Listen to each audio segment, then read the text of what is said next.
Introducing to the stage, the very lovely, the very talented Katharine Heller.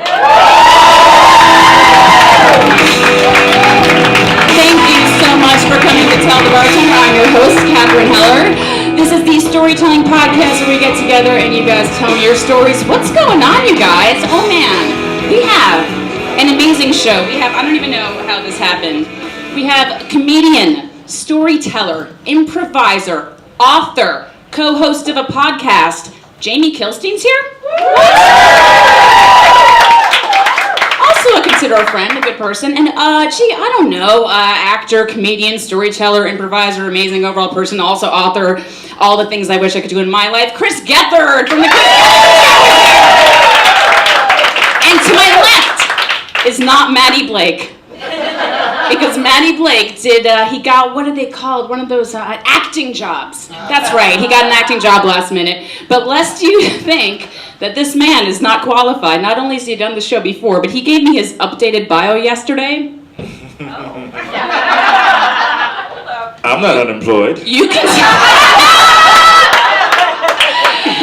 He's been in Believe, The Blacklist on NBC. Will be on the new CBS show, Madame Secretary, starring Taya Leone, doing voiceover promos for the new show on Starz Networks called Survivor's Remorse, and also, my favorite credit, did the voiceover for Michael Jordan's 50th birthday special. Shawn T.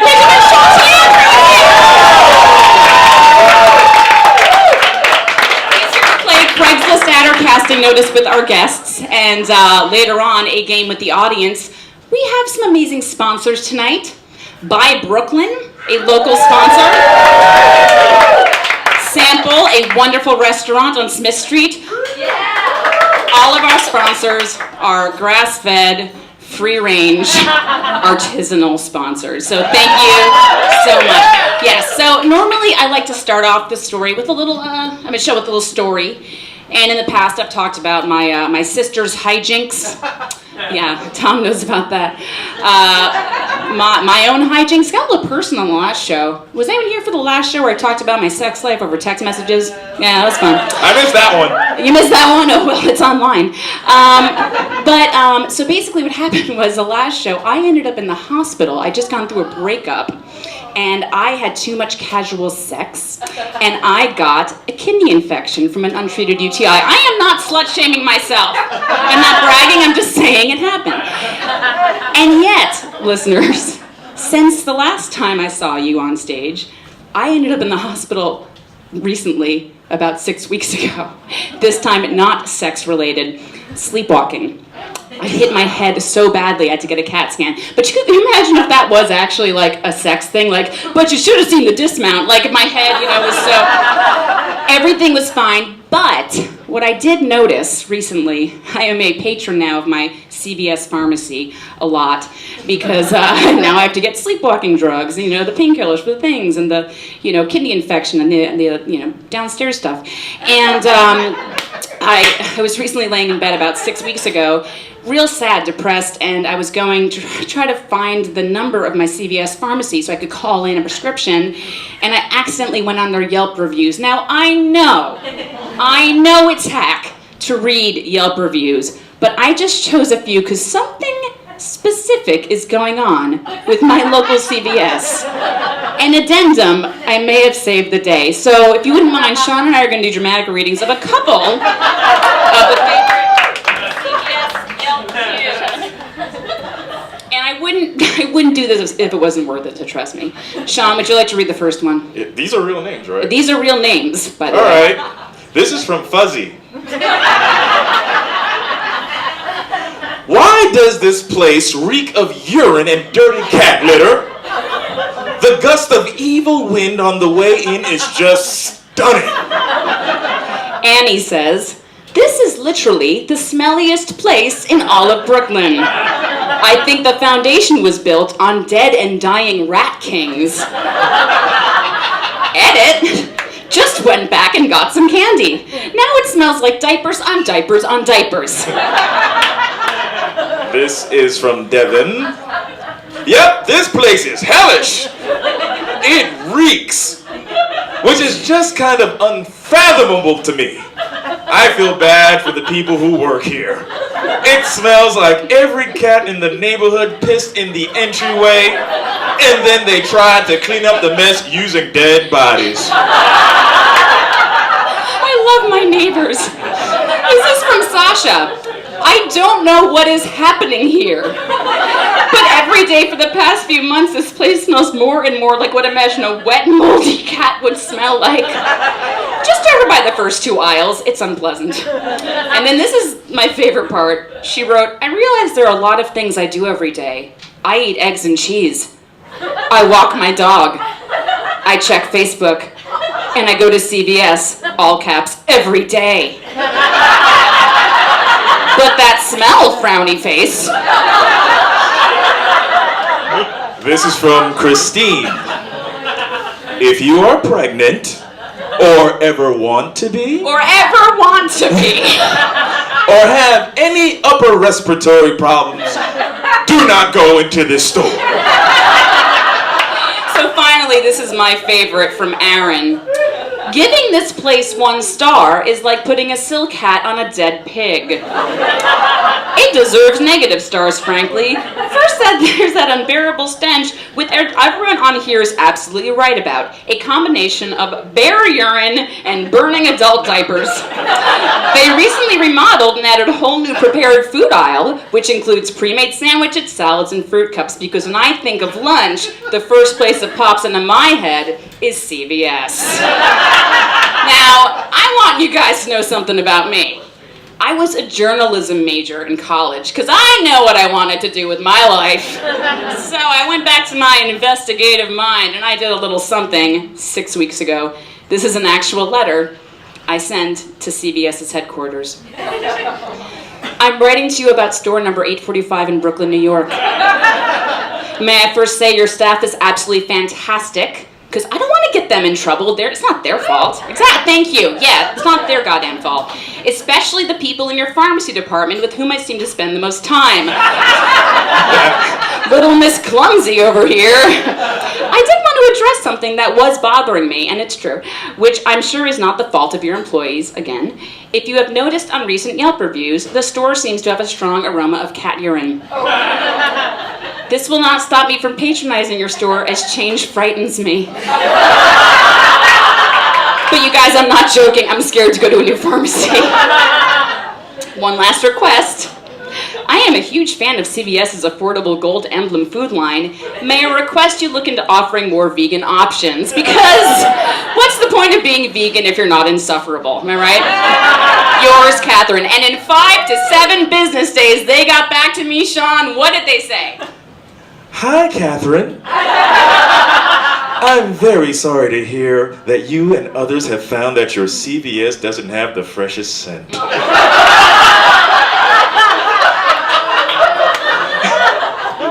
I appreciate that you've brought this to my attention. We will review and take any necessary corrective action at store level.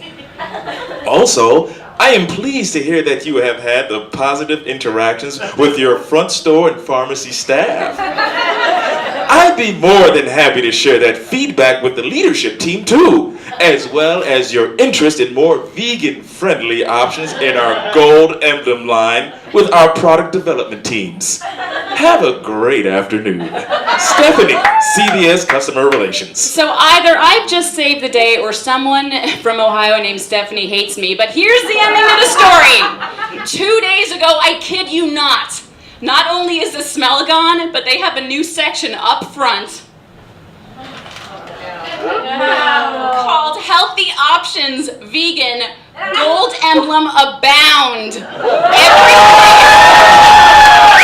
It's weird that there's a hashtag fuck you Katharine from Brooklyn, but god damn it, now there's a vegan section in my local CVS. Because I'm insufferable. Alright, Shawn Andrew, thank you so much.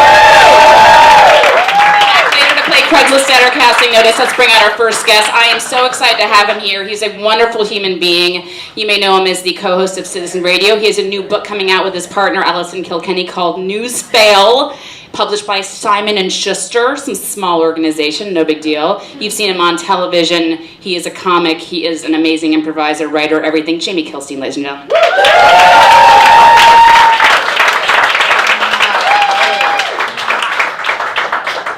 And if I could just apologize to the about the CVS I run. You guys want to fucking watch my cats? Okay, then why don't we back off? Well, yeah, no, I thought you'd appreciate that because that really was a cat smell, but like it's not the employee's fault. That's the thing is I hate it when like people write in and they're like, oh, your dumb employees are pissing all over. It's like, no, they're not. Yeah. They're just working a job. Yeah. That unless you're talking about the CVS in Bushwick that's run by cats, in which case that one, I guess they were trying to be ironic, but that one is totally. Oh, the hipster CVS. Yeah. Oh no, that one's awesome. Yeah, that one's the employee's fault. Yeah. I agree with you with the employees and stuff. Like that was always whenever someone's like, man, I'm really mad about like Starbucks CEO. I think I'm gonna take it out on Ted. And it's like it's not fucking Ted's fault. Like or what? Like the fucking new thing is like everyone who makes fun of. I don't have a job. I'm just so mad. Like whenever people post. Their like Starbucks cup and their name spelled wrong. Oh god. And they're like, it's Katie with a Y, you fucking idiot. I was like, how do they not recognize Katie with a Y who fucking came in to whatever. Yeah, no, I hate that. Somebody once spelled my name right and my name is like very hard to spell. Yeah. And I remember actually giving them like an extra tip and then I feel like an asshole because who does that? Like Did you throw the money at their face? You did it right. Yeah. You did it right. Yeah, no, I didn't. So I don't know if you wanted to have something you wanted to talk about or a story prepared or No, I didn't really plan. Hey everybody, thanks for coming. Katharine's awesome, right? And that's So you want to talk about how I'm awesome? Great. I'm really sad. It's weird to be in a bar. We can talk about sad stuff or let's do it. bar stuff or whatever. Let's talk about bar stuff. Because you are not happy to be here right now. No. I mean, mainly like because of you guys. But I'm just kidding. Holy shit. Park Slope's so emotional. Their CBS is run by libertarians. But yeah, that's right. Libertarians, but they do yoga, so it's fine. So shut up, guys. Okay, so no, you guys are lovely. It was I quit drinking. I had my first year sober the other day, which I guess I'm celebrating by being at a bar. And it's my fault. It's weird and strange, and it's especially weird because when you talk about it, everyone sort of thinks you're judging them. So, like, if I'm on stage and I'm just like, I'm sober, people are just like, is this a fucking meeting? I'm gonna go get a drink. You guys are probably fine. Some of you. I heard some of you before the show. You are not fine. But other people towards the back, you guys are fine. And I couldn't drink. And if you can moderately drink, I'm jealous and good for you. But I had to stop. Last year, and this is kind of a story. So when I stopped, literally the next day I was going on tour, and the 3 cities I was going to in a row, I was going to Lexington, Kentucky, I was going to Austin, Texas, and New Orleans. Everything you said now just makes me want to drink. Yes, so badly. Yes. It was my with cowboys. Those are my. That's actually why I had to stop a dude ranch incident. I had to what? So I had to stop, and I remember I didn't even drink. Like I didn't have like cliche DUIs. I didn't get to like ruin a marriage or hurt anybody. It was kind of boring. Where I remember I was asking people if they thought I should stop drinking. And my partner asked me, she goes, well, why do you drink? And you guys would probably say to have fun or to celebrate or whatever. She was like, why do you drink? And I was like, really not trying to be funny, like really calm. I was like, oh, so I'm not sad anymore. And then I was like, uh-oh. And I actually said, uh-oh. And I realized that was it. And that wasn't me laughing at you. That was me laughing with me. Yeah. Because I'm like, yeah, I get it. Yeah. I get it. I'm assuming that the reason that hilarious line didn't get a laugh is because some of you were like, uh-oh.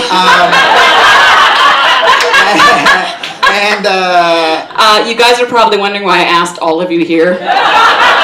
This is actually an interview. You guys, we have some emails from your family, and they're concerned. They're not mad. Do you want to bring them in? Let's bring them in. Yeah. What's the guy who brings the Moms, dads, pedophiles? yeah. Tells them how to have a seat. Oh yeah. Chris Hansen. Yeah, and he like. Wouldn't that be amazing if he came out right now and told all of you fuckers to have a seat? Yeah. Oh, you drink moderately? Well, I have a late night chat of yours.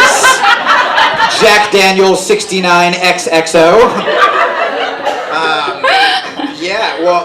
This is so. It was so fucked up. Where the one show that I went to last year, I don't think I have told this part of the story. I'll tell you guys that happened in Austin because it was so fucked up. But before I quit drinking, the one show, my kind of like rock bottom show, I actually did get like blackout drunk. And what was so fucked up, it was the week I said, and this is another way you kind of know you have a problem, it was the week I said, I'm going to slow down.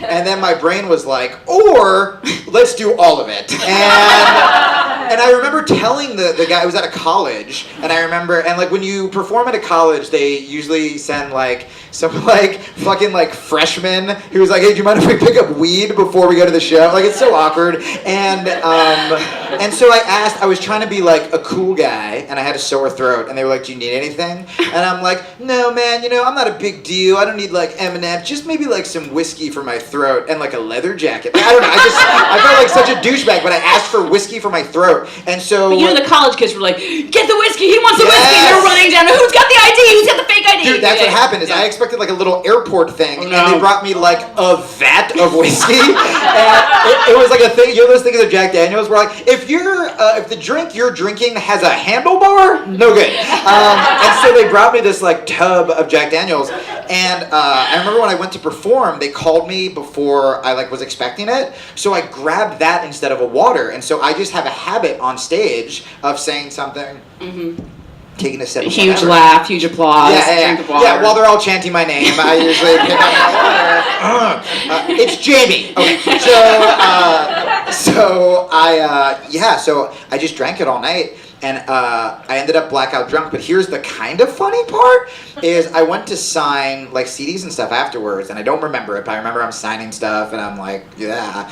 And someone goes, can you sign, because I guess they thought it was an epic show. They said, can I sign the thing of whiskey? There was a little bit left, because they wanted that. Because that was like the crux, the focal point of the show was this whiskey. So they were like, can I have that? And I was like, sure. And I thought I just signed like something funny, love Jamie, right?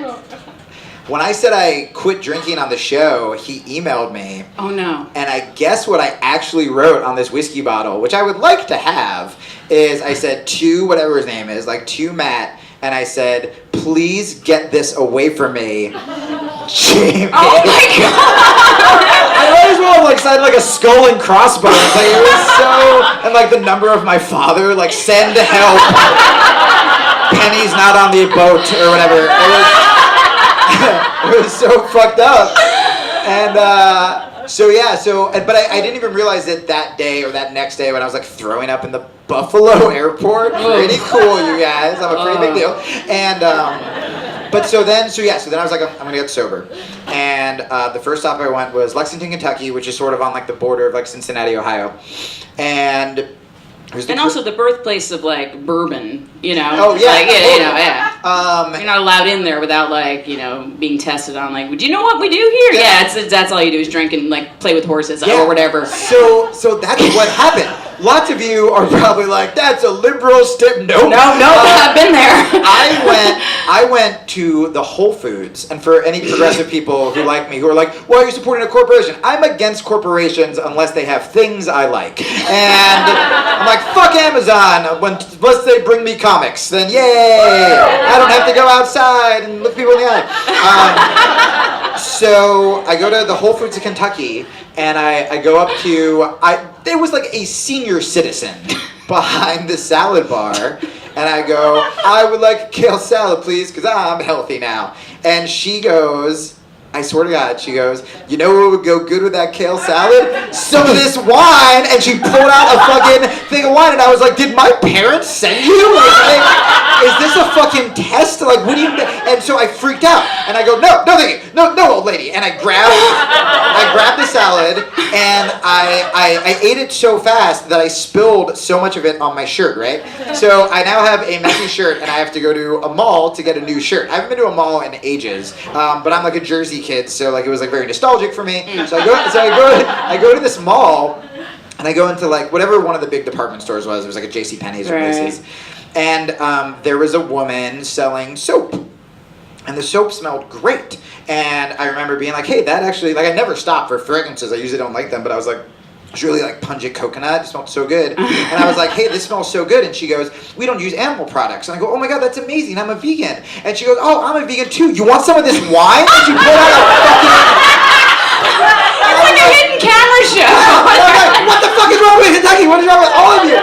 And then, so the reason I remember this sounds like a bit, it's not. Here's the reason I remember this, is because this was the first time I said, I'm an alcoholic, and that's a very scary moment, because it doesn't feel real, and it feels like something you see in movies. But I was like, okay, this is the second time this has happened in an hour, I have to be firm. I can't like joke around about it anymore, because addicts are very smart, we're very funny, we're really good at making jokes to make it seem like we don't have a problem, right? So I was like, I'm gonna do it. So I go, no, thank you, ma'am. I can't have that drink. I'm an alcoholic. And it still feels weird to say, by the way, a year later. And she goes, it doesn't count if you made the wine yourself. Oh my God. Is that just like eating a bunch of grapes and waiting? Yeah. Isn't that the definition of alcohol? Yes, it is making your own wine like a, Lucille Ball style. Like, oh my God, I need to get. Just like sadly listening to Morrissey in your room, stomping grapes in like an empty bathroom. Any Dimetap? Like I just, Oh my God. And Jamie, drinking the water thing. Sorry. So then I went. This one here, I'll make this one not as much about alcohol, but I can sort of make it about nerds and about you guys and about so. That's our audience. What's up? I mean that in the best way. Yeah, where my Bronx Science girls at? In the back. Yeah, that's right. I went to Bronx By Science. the way, when people call you preachy or a nerd, that just means you have passion for something and that their soul is empty and just a vacant lot of sadness. And they're like, oh, you Twitter activists who care about dead people, fuck you. Yeah, they're awful. And but you get really used to your tribe. We were in Park Slope Vegan, and we were in Park Slope Vegan. Perfect. I'm gonna stick with that. We were in Park Slope, Brooklyn. When you said vegan, you weren't booed off the stage. There are artists in here. There are comic book nerds. There are LGBT kids. There are outcasts, whoever, right? And we're used to hanging out with each other. And I remember I did when I was taping my CD. The dude who owned the club was like, "Hey man, you're gonna have a great crowd tonight. The game's not on." And I was like, what the fuck? You don't know my audience. If you were like, hey, there's a 2-hour Mythbusters special on tonight, I'd be like, shut it down. Shut the whole fucking... Oh, Brian Michael Bendis is doing a signing down the street? No. And so we're used to like our tribe. I remember the first thing that happened, I went to Austin. It was a fucking W hotel. And I check in, and they were like, here is your room key, and here are 8 drink tickets. And I was like, I am here for a night. I'm going to die. And I remember being like, just give these tickets to the next people. But I turned around, and it was like a bunch of like dude bros. And I'm like, nope, they're going to hit women. I'll take it. I'll just throw these tickets away. And just rip it up in front of them real slow. Yeah, like, don't do it, bro. Not for you. Just stay off Twitter, bro. This is for Gloria Steinem. And so, but I had this moment where, again, I thought I was around like-minded people, and I tried to bond with someone at the W where I wanted to go swimming really bad. So I went up in my little shorts and my little towel, and I wanted to go swimming, and it was an outdoor pool. And this was the craziest thing I've ever seen. It was just, there was no like free space of water. It was just like Jersey Shore dudes and Jersey Shore women, and they're all kind of like just dry humping in this pool. And I assume it's just like half water, half pre-cum at this point. I'm like, yeah, Jamie. And I'd like to apologize for my bachelorette party. I didn't meet you at the time. It's very uncomfortable. And that's how we met. That's how we met. And I was just like, that penis hat looked like she has a heart. And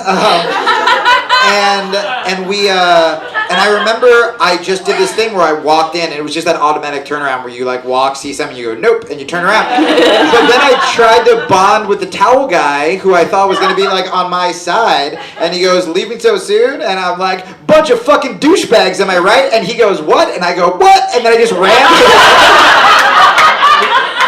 Oh my God, well Jamie, we are running out of time. Oh my God, has it been 15 minutes? It has been about that time. I didn't get to any jokes. I think we heard it a lot. Sorry. Would anything else you'd like to end it on before we play Craigslist Ad or casting notice and you win vegan chocolate? No, I'm like kind of happy right now, and I've been talking about sad stuff all week. Thank you guys. Yeah, thank you so much, Jamie. Thank you guys for coming. It is very hard. It is very hard to find good, kind, original people in this business, and Katharine and Chris are definitely two of them, and we are running low. So keep supporting Katharine's show, and yeah, thank you guys for coming. Thank you. And, while we're on the Sappy train, I just want to say, Jamie, you've inspired me over the years, and you know you've helped me over the years. You know you have, and I just want to say thank you so much for all the help you've given me. You inspired me to, you know, do me. All right, let's do it. Let's bring Katharine's parents. All right. Oh no, my dad doesn't exist. Oh no, sore spot. Okay, listen, let's play Craigslist Ad. Jamie, stay right here. We're gonna play Craigslist Ad or casting notice now with Shawn T. Andrew. Shawn, thank you for coming up. Yeah. All right, Jamie. Is this just gonna make me hate our industry even more? Yes. Okay. All right. So here's how it works. If you get this right, this is either a legitimate Craigslist personal ad or a legitimate actual casting notice. Oh, no. And what you can win from our sponsor, By Brooklyn, is some vegan chocolate, some nerdy pencils, and some awesome Coca-Cola stuff. There's like a chocolate. It's really awesome. By Brooklyn, by the way, give them a big hand, Guy Dealer, right on.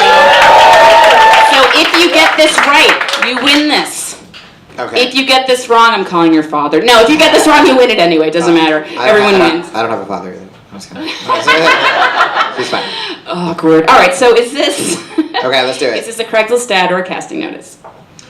Okay, before I read this, there's certain words in here that are all caps, so when I yell them really loud, you know what they are. Oh, yes. Okay, here we go. Please don't reply if you don't match exactly the description below. Read through a couple of times. No time wasters, please. Seeking a white American or Asian American woman, classic beauty, between 28 and 35. Students who are older than 28 are welcome. Jamie, is that a legitimate Craigslist personal ad or a legitimate industry casting notice? Well, first you shit on my CVS, and now you shit on my ad.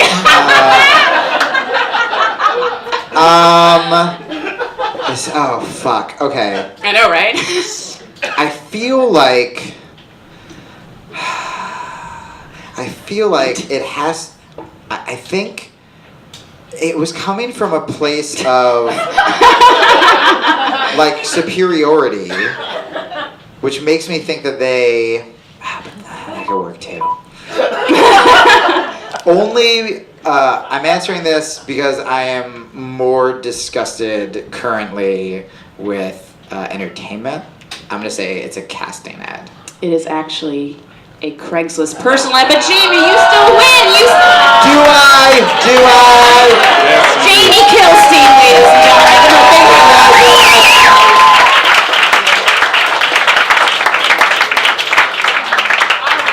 All right, let's keep it going. Hold on, no, you stay here. You stay here. Okay. Now we're gonna play, before we bring Chris Gethard out, we're gonna play a quick game with the audience. Is there a brave audience member who would like to come on stage to win? We have, okay, hold on. We have a gift card worth $24 for a cheese plate for two at Sample, a wonderful restaurant on Smith Street. And if you go there on Fridays, the bartender's pretty awesome. Just throwing it out there. So can I get someone raise your hand? Who wants to play bar? I see you in the back there. I don't know you, so that's perfect. Come on up here.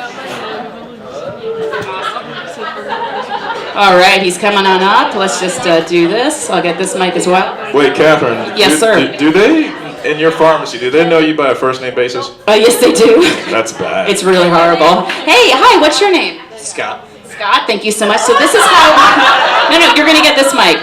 This is how we play this game. This is called Bar Talk, okay? So... I'm going to read you, Shawn's going to read you 3 different bar terms, and you have to guess what they mean. Some of them I think, might be easy, some of them might be hard. If you get them all right, you win the gift card to sample and these vegan rice pop clusters from CVS. If you get any of them wrong, you still win everything. This is like kids soccer, everyone gets a trophy. Are you ready? Here we go. What's your name? Scott. Scott? Well, I'm about to apologize because I'm about to read this sexy like. And I'm confident in my heterosexuality. Anyway, what is a barback? It's like the person who like helps clean the cups after. I will take that as a yes. It's a helper.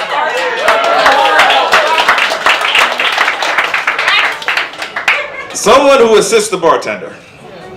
Okay. Number 2. How do you make a martini wet? So you guys know martini's not my nickname. It's disgusting. It's disgusting. You guys, there's a reason I didn't teach my mom how to download the podcast app on her new iPhone. She goes, oh, I want to hear your podcast. Like, oh, there's no app for that. Anyway, how do you make a martini wet? How do you make it wet? How do you make it wet? Do you just mean like the difference between a regular martini and a wet martini, or just all the ingredients between? Just add water. Final answer. Would you like to ask the audience? Yes. Add vermouth. Add vermouth. Yes.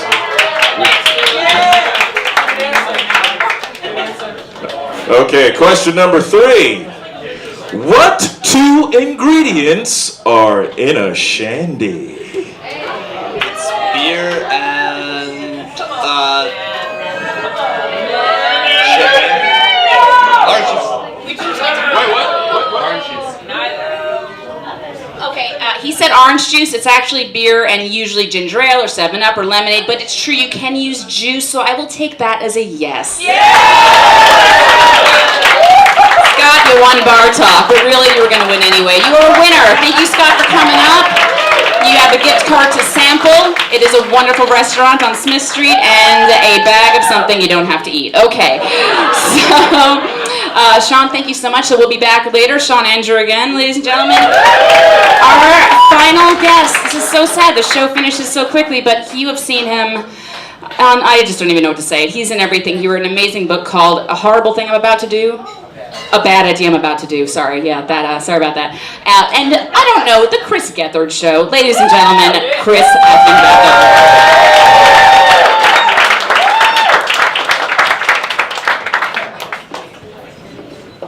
Thank you so much.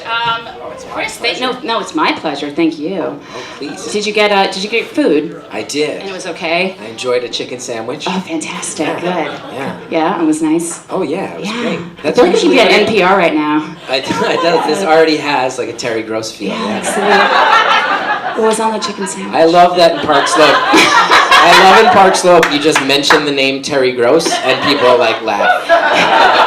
I don't think I could ever take the show on the road. Yeah. Like, and by that I mean outside of Union Hall. Like even across the street. I don't know if there's like a sports bar. I certainly couldn't. I feel like this is a neighborhood that cares so much about NPR that they would, if I said Terry Gross, they would cheer, and if I said Garrison Keillor, they would boo. Yeah, and also if they say Ira Glass, they would just splooge everywhere. Everywhere. So many babies would be made tonight if Ira Glass were on the stage. Oh yeah. God knows. Chad Applerod would get a good one too. I love him, but who's the partner? The one that talks too much? Bob Krolwich. Oh man. Radio Lab. I love you, but you gotta, we want some more Jet. You like it? I love it. Yeah, I grew up like kind of in New Jersey, like a white trash neighborhood. And I'm engaged now to a classy person, and she's got me real into Radio Lab. Where is she from? She's from Westchester. Shut the fuck up. I don't know what she's doing. I'm marrying up, man. I'll tell you what, you're married up. I'll tell you what, I am from the Bronx. Really? And I'm dating a guy from Connecticut. Fuck yeah. Yeah, that's right. Yeah. We know what we're doing. We're not fucking stupid. No prenup. Fuck that. Ain't no prenup. So did you have a story?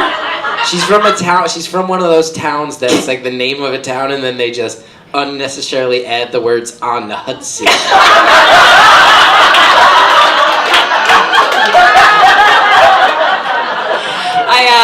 the guy I'm seeing was like, oh, we're doing this family reunion. And I kept thinking, oh, Connecticut. He's like, oh, I mean, we also own this place in Lake George. No big deal, whatever. And I'm like, doing it. I mean, I like him too. He's a really nice guy.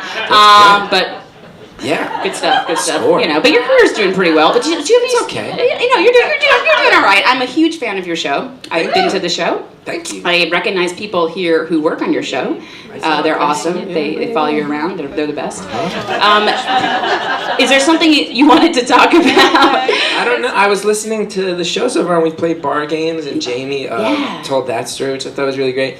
I can continue that trend. Let's if you do want. it. Okay. Yeah. I've been sober for 12 years. Wow. Thank you. I actually quit drinking when I was still in college, a sentence that's not normally said. No! Yeah, That's the only reason people go to college. I know. Like, I tell you, those first 3 years were really fun. The first 3 years were really fun. I actually, like I didn't know. I stopped drinking. I just sensed that it was not going well, and but I never drank. Would you like to expand on that? Yeah, I never drank. Like my shrink, and this was I quit drinking 2002, 2001. And oh wow, it's coming up on 13. Was that like right before 9/11? Because that's just. Yeah, it was right around then. Yeah, right around then. Yeah. And I started with my shrink in 2007. She was like, "Why don't you drink?" And I was like, "Oh, it's just not for me." And she's like, "Were you an alcoholic?" And I was like, "No, I wasn't an alcoholic." And she was like, "Then why'd you quit?" And I was like, "Well, I never drank every day, but like when I drank, I would exclusively drink until I was like blacked out or fist fighting or crying or throwing up." And she was like, "Oh, that's an alcoholic. You're an alcoholic." And I was like, "Oh, cool, yeah. Okay, I'm an alcoholic. Great." Done. It was awesome. But Here's your money. Congratulations. And I had many bad nights. One that involved one that my friends still bring up that involved me. I drank 2 bottles of Mad Dog 2020 back to back. Whoa. Like chugged them. Even Shawn was like, damn. Yeah, just to like show off, and then I fell down and hit my head. Started like crying, and then my friend, my friends were trying to calm me down. I kept grabbing them and going like, "I'm dying tonight. I'm dead, and I'm going to hell. Tell God I love him." Oh my God. I kept saying, "I'm gonna die and I'm gonna go to hell. You tell God I love him." I kept saying that. That's like where I was at. That's when you tell God you love God, is when you're dead. No, but I wasn't ever gonna meet God because I was gonna meet Satan. But that's like where my mental state was at when I was a young man, was like, let's like drink to hide from your problems, but then actually just shout your problems louder. Just show people like, no one will know you're crazy if you get really drunk and start shouting about Satan and God. And did your friends help you, or were they just laughing They at did. you? They Good. ultimately...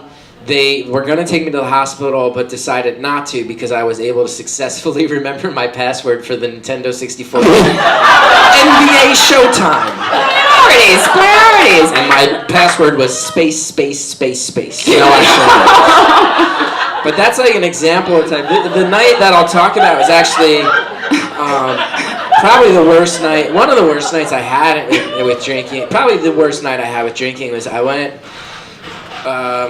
out drinking, New Brunswick, New Jersey, Rutgers University. There's a place called Easton Avenue, and there's a whole bunch of bars. And I went to one of them with 2 friends of mine, Katie and Jill. Katie, whom I was desperately in love with.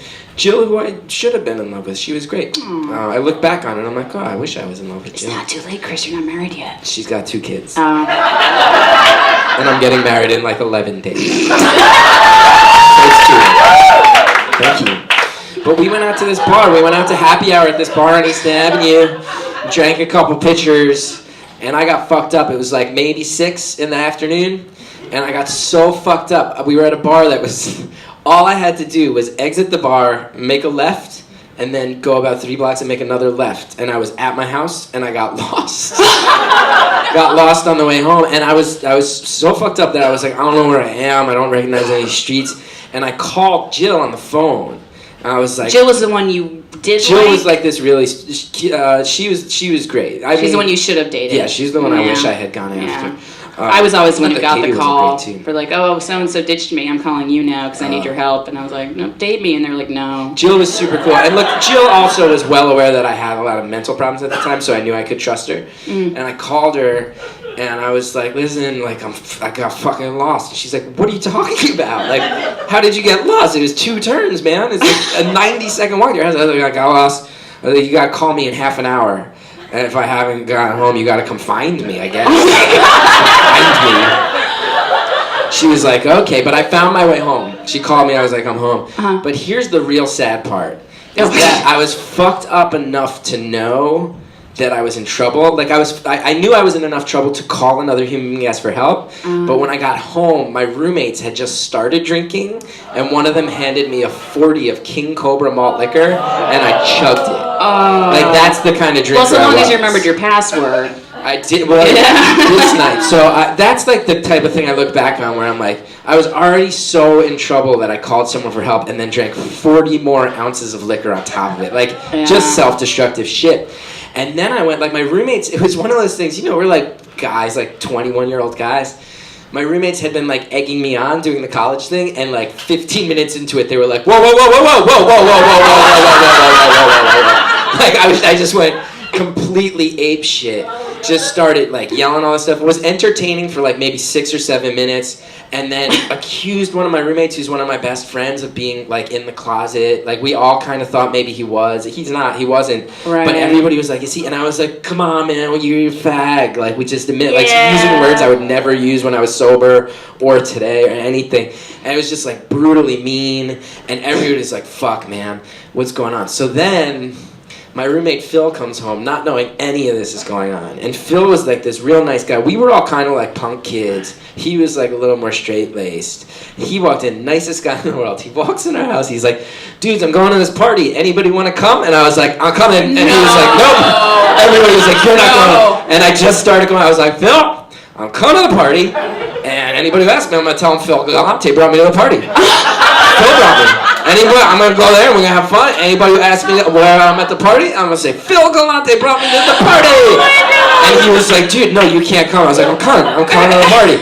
And I was like, hold on, don't leave yet. And I went up to my room on the top floor of our house and reappeared, and they were like talking like, what do we do? And they were talking about me and how to not get me to this party, and I reappeared wearing a Batman mask. I was like, Phil, let's go to the party. He's like, dude, I'm not bringing you to the party. You're wearing a fucking Batman mask. I was like, yeah, I'll be the life of the party, man. And when people say, who are you? You're cool. I'll be like, I'm Phil Galante's friend. I'll give you the credit, Like, I'm Batman, obviously. So then, what happened, they stole my cell phone, and I chased my roommate Dan to get my cell phone, and Phil took off. And then Dan was like, dude, come on, let's get you to bed. It was like 8 o'clock at night. So he brings me up to my room, and I'm like about to pass out. And I tried to wear contacts for a while there, so I had contacts in. He was so nice. He like helped me get my contacts out. Oh my goodness. Helped me get That's my clothes the equivalent off. of the girl holding the hair Yes, back. very Thank much, you while very you're much. vomiting, taking a man's contacts out. I didn't know that. Helps me get That's undressed. so beautiful. Make sure I get my contacts Sorry, I'm still out. picturing that moment. No, it's of so like, nice. Like, you don't want me to get an infection, Just like making sure I'm okay. so delicate. He puts me to bed. He tucks me in, physically tucks me into bed. Next thing I know, I come to dressed and outside. And then I black out again. And I had this night that I do not remember. But I had this series of incidents where I come to and like people are all chanting Batman at me while I dance in the middle of the street. And then I black out again. And then I come to again and I'm jumping up and down on the top of a car that's parked on the street while all these people chant Batman. And then I come to again, I black out again, and then I come to again, and someone is physically pushing me down the steps of a house I am trying to enter that is not my house. And there's all these people inside the house going like, get the fuck out of here, Batman! Like, why don't you get the fuck out of here, Batman? Oh my God. So I don't know what I was actually doing except rampaging around New Brunswick, New Jersey, telling people I was Batman. And You're like the Times Square Elmos, the ones that like actually grab people. You don't know what the fuck is going on. That is one of the scariest things in New York City, right? I saw 2 of them, by the way, and I was like, oh, am I? Like, what do I do? Are they like now like a team? Every time you see a tourist getting their kid's picture taken, don't you want to just be like, no. Chris Hansen pops up. They and don't he's know. like, There's have no a seat. there's no certification for that. No. You know what the worst is? This is a weird specific, but I think other New Yorkers might get it. Whenever I see the Elmo who also has like a string backpack. That's a thing, right?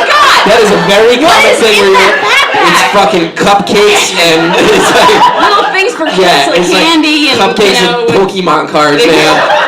That's what's in there. Bait. That's what it is. It's bait. I know. Yeah, it's a fucking. Yeah, I saw like 2 Cookie Monsters and an Elmo like doing a pretend like 3-way with this chick who was like, this is funny, and she was Italian, So and they were like fucked up. straight up like making it sexual, and her friend was like, Instagram, and I was like, this is not okay. I had a friend who I was meeting in that area. He worked up there, and he was like, meet me here, and we couldn't find each other. So many people, and he's like, just fucking look for the most molestery Elmo. I'm right next to him, and it works. I was like, which Elmo? Yeah, that one. That's the fucking one that. That's the one that looks like it's just covered in fucking bed bugs. That's awesome. Before we were out of time, I actually recently saw the Elmo, the awkward move where he finally takes the head off, and you make that awkward eye contact with the guy, and you kind of look at him like, nice mustache. yeah. Oh man. You just say nice I was like, I'll take a ride on that. I'll take a ride. So, to end this story. Yes, sorry. The quick ending. We're right up to the ending anyway. I pass out again. At one point, I come to and I'm just in a 24-hour laundromat getting yelled at. And then I black out one more time and I come to and I'm in my own bedroom, which sounds good, but I'm sitting on the edge of my bed. And sitting across from me are these 2 guys from my hometown. And I grew up in a kind of rough hometown. And these are 2 guys who I don't know personally, but I know that they are drug dealers. So at some point, I managed to black out and find 2 drug dealers from my town 40 minutes away, and they were now in my room smoking massive amounts of weed on the couch. So I'm on my bed, and there's like a little couch across me, and they're just staring at me, and I came to and just kind of looking around, and I just was like, you gotta get the fuck out of my room. And they just both looked at me and they were like, wait, what? What, man? And it became very clear to me that I had been in the middle of telling them some story, and they were like waiting for a punchline. Because they were like, what are you talking about? We gotta get out, what are you talking about? I was like, Is that the punchline? You're funny, Chris. Bad man. I cock-blocked them on some sort of story, and then I was like, you gotta get out of my fucking house. And they were like, what are you talking about, man? And I was like, get out of my fucking house right now. You get out of my fucking house. And I chased them out of my house, and then I went to bed. And the real sad part is I still didn't quit drinking until like another year after that. Wow. I'll tell you what, though, the saddest part for me in that story is, I don't know if you guys can relate, and, you know, we're in Brooklyn.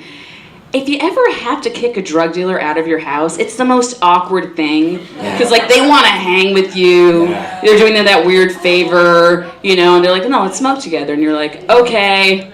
I think I had looking at a watch that like doesn't exist. I'll never forget the song that was playing. I had put in this mixtape my friend gave me. And the song that was playing when they left was Don't Think Twice, It's Alright by Bob Dylan.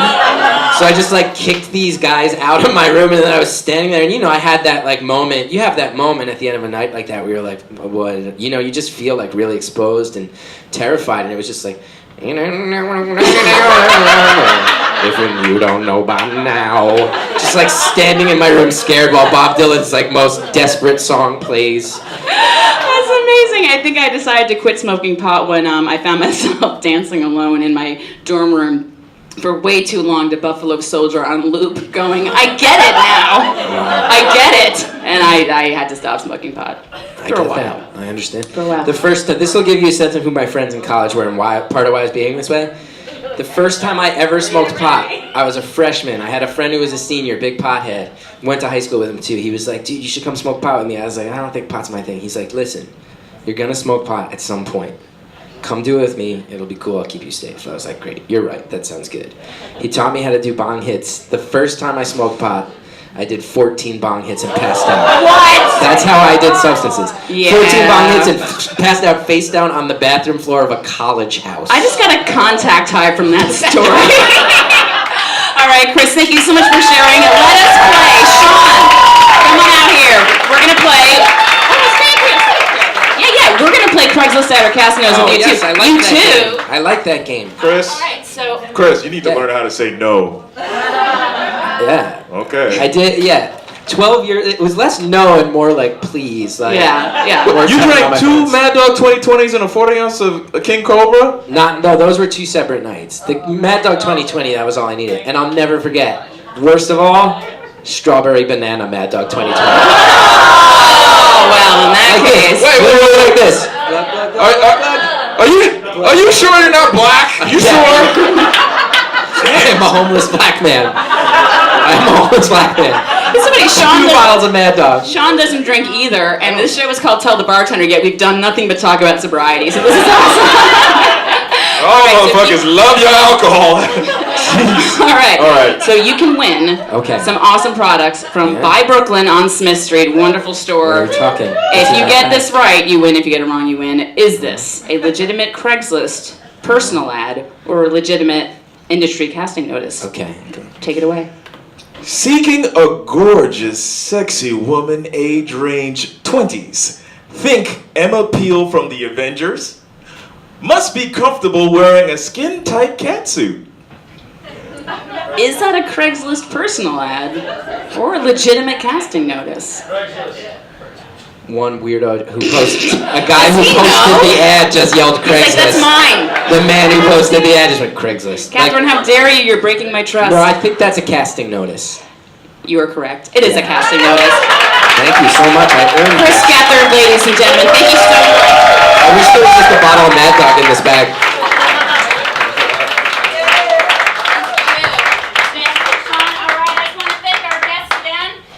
Thank you so much for coming to Tell the Bartender. You guys are an amazing audience. Thanks again to